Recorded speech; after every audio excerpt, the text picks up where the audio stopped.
It's a blessed day indeed, the third day of the year 2014 or 2013, 2014. Wherever you're watching from East Africa and around the world, welcome to Citizen News at 1. I'm Jan2014. Now, immediate former Chief Justice Ivan Gisheru, who went missing yesterday while on holiday at the Aberdare Country Club, has been found alive in the Aberdare forest after a night-long search. The former CJ was found at 9 a.m. this morning, lying unconscious in a forest near the resort club. The search for Gisheru was conducted by officers from the Kenya Wildlife Service. According to workers at the hotel, Gisheru went missing after having tea with his wife. Now, according to Ephantus Kiura, the Nyeri County Administration Police Commander, Gisheru had taken an evening walk in the park after checking in at the club together with his family. He said the former Chief Justice has now been airlifted to Nairobi for a medical check-up. Gisheru left office in 2011 after serving for 8 years and handed over to Dr. Willie Mutunga. The former Chief Justice is diabetic.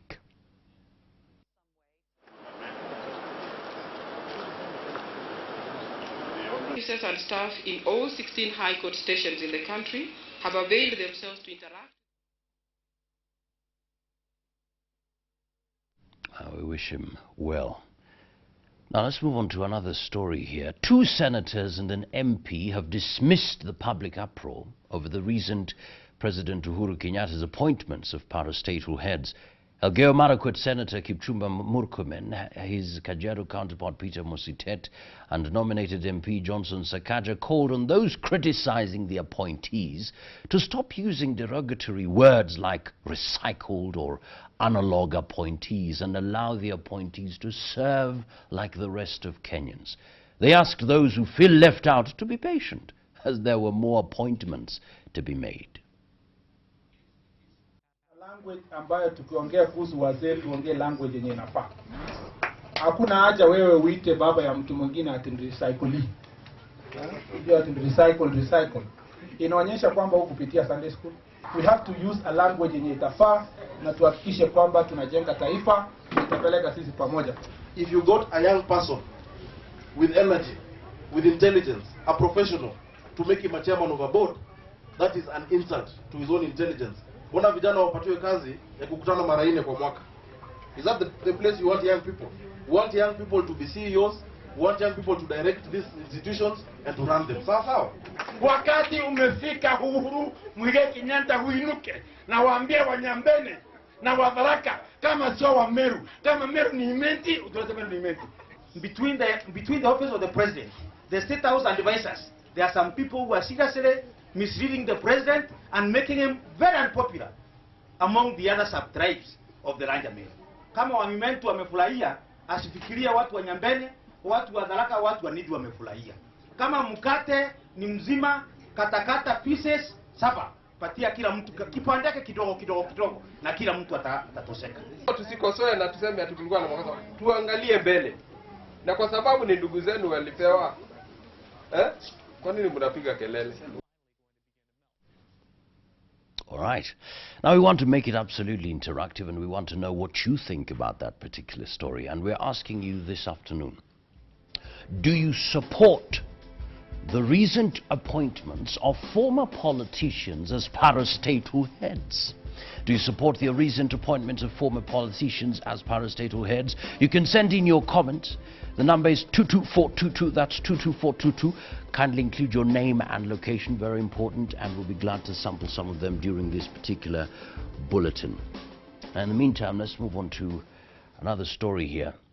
Now, talks that aim at ending the ongoing South Sudan conflict have opened in Addis Ababa, Ethiopia.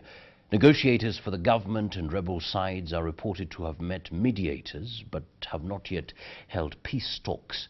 The government and the rebel group delegates began arriving in the Ethiopian capital on Wednesday, but talks were delayed until the full negotiations teams had arrived. But back in South Sudan, fighting continues in most parts of the country, even after President Salva Kiir declared a state of emergency across Unity State and parts of Jonglei State. The leader of rebel group Riek Machar has dismissed calls for a ceasefire until a proper monitoring mechanism is in place. Kir, on the other hand, has ruled out any chances of power sharing with Machar.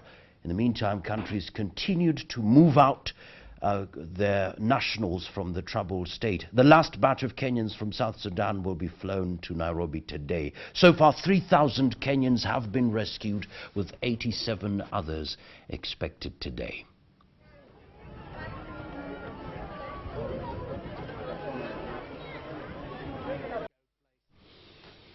Now, back home, we focus on other stories that are also very important. Political leaders from Uasin Gishu and Nandi counties joined the family of the late Ezekiel Barngetuny in receiving his body at the Eldoret International Airport this morning. Led by Uasin Gishu Governor Jackson Mandago and his Nandi counterpart Cleophas Lagat, the leaders praised the deceased, saying he united and helped Kenyans in many different ways. They honored the late Barngetuny for his leadership skills that shaped Nandi politics during the KANU regime. The body has been taken to Kipchoge Stadium, Nandi County, for a requiem mass ahead of the burial slated for tomorrow at his home in Tinderet, Nandi County.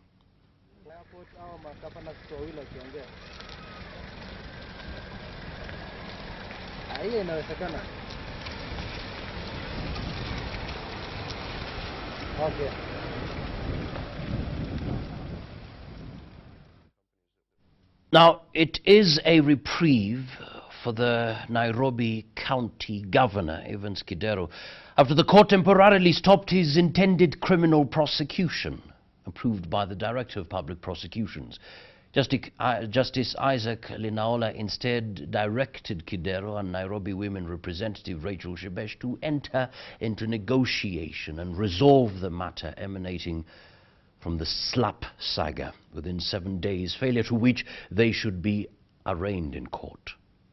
Now, the court decision resulted from a petition filed by a Nairobi voter, Alex Ochako, seeking to stop Kidero's prosecution, claiming that it was aimed at humiliating the governor and politically harassing him. The petitioner argued that political forces out to scuttle the fight against corruption was spearheading the campaign against Kidero. Director of Public Prosecutions had given a go-ahead to police to prosecute the two over the slap saga. Kidero was to be charged with assault, while Shebesh was to face charges for creating disturbance. The matter will come up for mention on 13th of this month. For you to file something by that.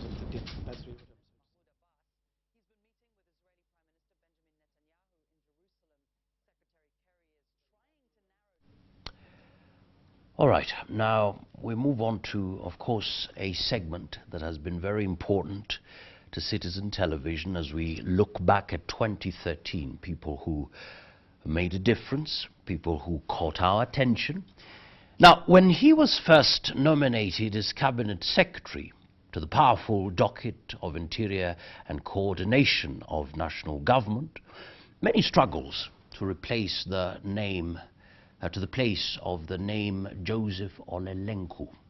Now, the soft-spoken hotelier went about his business quietly until a mortifying terrorist attack rocked the heart of this nation. It is his handling of the unfolding crisis at the Westgate Mall in September last year that had many questioning his competence as Cabinet Secretary for Interior. Joseph Olelenku spoke to Esther Kahumbi about his experience as the man in charge of national security and, more specifically, his handling of the Westgate terrorist attack. Newsmakers 2013, next.